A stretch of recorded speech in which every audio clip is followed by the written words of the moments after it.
I mean, Deshaun Watson, they got to be concerned about what they're seeing now. It's official. It's enough of like, hey, he played at the end of last year. He had a full training camp. He played last week. He played last night, right? And this guy doesn't look anything like the person we used to see with the Houston Texans. And honestly, Mike, he doesn't even give off the same mojo. There's not the same look in his eye, magic in his eye. It's like he's been scarred by all the things that happen. And I can imagine that's a real thing. I mean, he's got, I'm sure, people saying crazy stuff to him all game long, let alone players, fans, whatever else.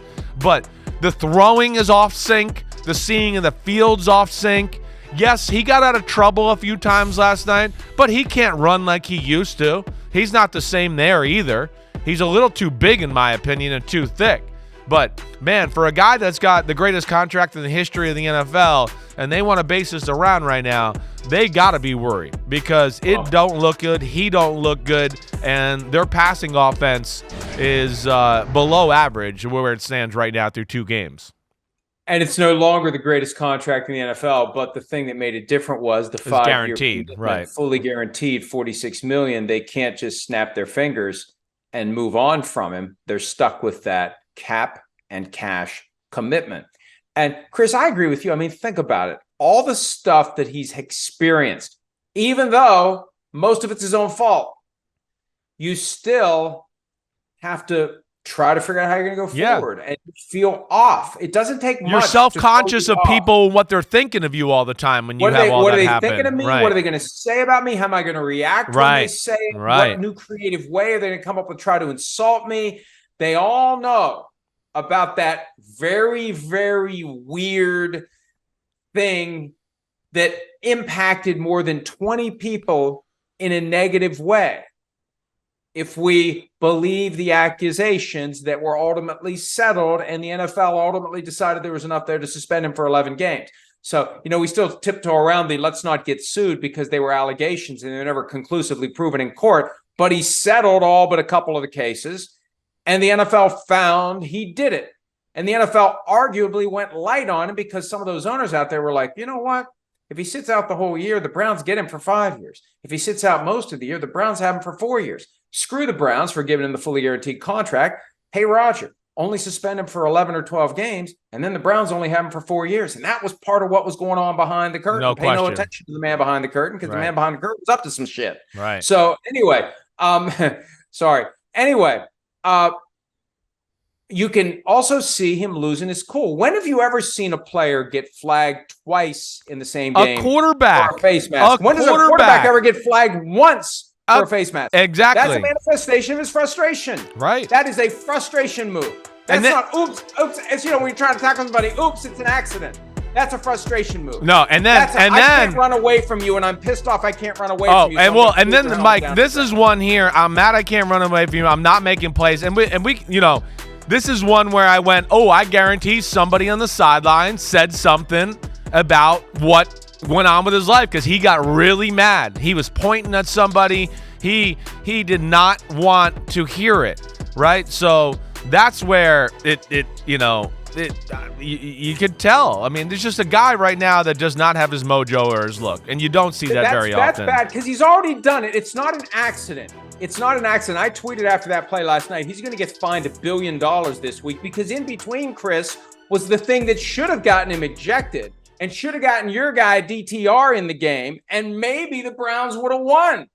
Because in the aftermath of the first one, when it's like, I can't run away from you, here I am at your sideline, somebody said something to me that I had every right to say because of the stuff that happened a couple of years ago. I pull the guy down, throw him down, watch the aftermath of this play. All right, there he is. Hey, I can't hit that edge. I can't hit that corner like I used to. I'm pissed off. Somebody said something to me. Watch him on the official. Watch him. No, he pushed him. I know. You get ejected for that. You get ejected for that. I saw that. It was right down from us. It's like, he's ejected. It's over. It's done. Night, DeSean. That is a line you do not cross. You do not lay hands on the official. So I don't know if they just didn't see it. And this is one of those where 345. Now, see, here's the problem. Exciting Monday night game, relatively speaking. You don't want the starting quarterback to go out due to injury, and you probably don't want the starting quarterback to go out due to ejection. when they were explaining the third quarterback rule to us in August, and they're saying, if the quarterback isn't available, if the other two aren't available due to either injury or ejection, then the third quarterback can play. And I remember thinking, when the hell is a quarterback ever going to be ejected? They're never going to eject a quarterback. And last night's proof positive of it, because any other player, assuming they just didn't see it, or I can't imagine they didn't see it. We all saw it. Why don't you eject him for that? Other guys get ejected for that whenever they do it. Yeah, I'm glad they didn't. I mean, I don't want to see him get ejected there, but yeah, he deserved to be. I noticed. Maybe it would have been for his own good. Maybe he needed to be out of that. Right, Maybe but he was mad. Somebody struck a personal chord with him right there. And I think it might have, I don't know if it was the Benton kid who they drafted out of Wisconsin, the defensive tackle. But see, he's angry. Somebody said something like that. You lay hands on the official, you get ejected. Yeah, and he's going to get fined. Now, here's the question. Yeah. Here's the question. I don't think they'll do it, but 2 blatant, egregious face mask fouls and lay hands on official. Is that enough to get him suspended for a game? I don't doubt know. It. We've never seen it before. Yeah, I wouldn't think so. I mean, listen, they're face masks, yes. Surely because it's a quarterback. Yeah, he probably gets away with that push compared to everybody else. There's no doubt about it. And, with Deshaun Watson and his past and all that too, I'm sure the referee knows, like, damn, that, he might have heard what the guy said and was like, oh, I understand him getting mad there, whatever. But you're right. It wasn't a good look. And it wasn't a good look from the offense altogether.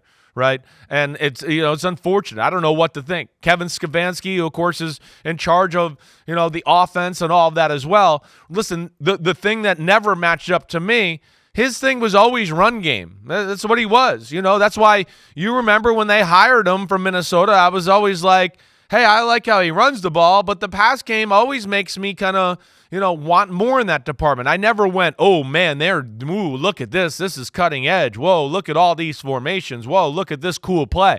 Never that. It was always run game that was the impressive thing there.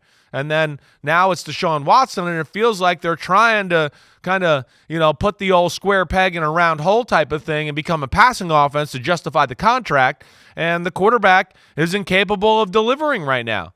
And it's going to be interesting to see going forward here. But, as for a guy that has the physical talent he has, yeah, he's not moving the same, and he's not throwing the same right now either. You could see that. There was a few throws where whether it's off target, then not the same velocity on the football, and that's where, this is going to be something to kind of look at going forward and see if he can get this mojo going, which I thought he would have had it by now. I really did, and I've definitely hit the full-fledged concerned if Deshaun Watson can ever get the magic back in his game here. On that second personal foul, and this is one of the realities of being in the stadium, the play extends. He runs to the left, far side of where we were. I see a couple of flags on the field, and I just thought there was some backside hold or something like, well, this isn't on the Steelers. What is this? What is face mask? Oh, one of the blockers must have grabbed somebody. Oh, Deshaun did it again. He did it again. And when you watch that second one, I think he's thinking, if I'm taking the 15 anyway, I'm going to get my money's worth, and I'm going to rip your ass down to the ground, right? Because there is no multi-level. There is no 5 or 15. It's 15, even if you just grab it and twist a little bit. I took him, and what did he think the outcome of that play was going to be? Once he grabs the guy and throws him down. That is not inadvertent. That is deliberate and intentional. And that's why I think we need to be watching 345 Park Avenue for the possible puff of smoke at some point today where they get the word out that they're going to try to suspend him over this. They need to get him under control. They can't have this continue. Even though I didn't hear or see the kind of reaction I thought maybe that Deshaun Watson would get loudly and unanimously, although at one point there was a chant that broke out that was related to his past issues. But it must be Chris where when he's down in the fight, the John Randall, I'll find a way to get in your head. I think maybe the opponents, of course they are. Of course, they're saying something to him. If I was playing Deshaun Watson, I'd be saying stuff. If I was a defense end, whatever, no doubt about it. I mean, it's like all is fair in love and war. All is fair on the football field. It is there.